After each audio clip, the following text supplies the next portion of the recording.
এটা কত আছে দেখেন, এটা 7.15 আছে। 7.15 মানে 7, যেটা দরকার হলো 20। একটা ক্যাপাসিটারে মাল দরকার এটা 20 আছে হইলো 7। তারপরে আমার আরেকটা ক্যাপাসিটার দেখি,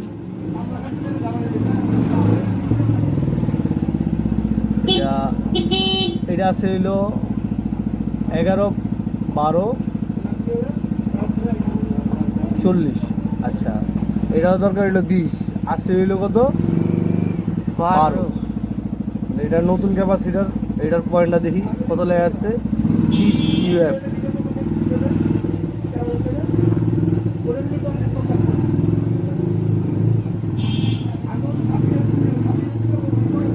19.80।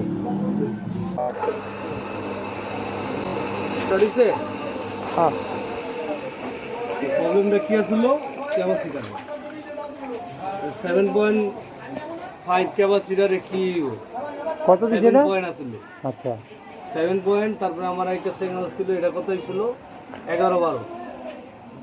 এই মিটারের মাধ্যমে এটা মাপতে পারলাম এটা দেখা সবার সামনে কত ক্যাপাসিটারে কত ইউএফ আছে, এটা পরিমাপ দেখাইলো। তারপর নতুন ক্যাপাসিটার লাগাইলাম 20।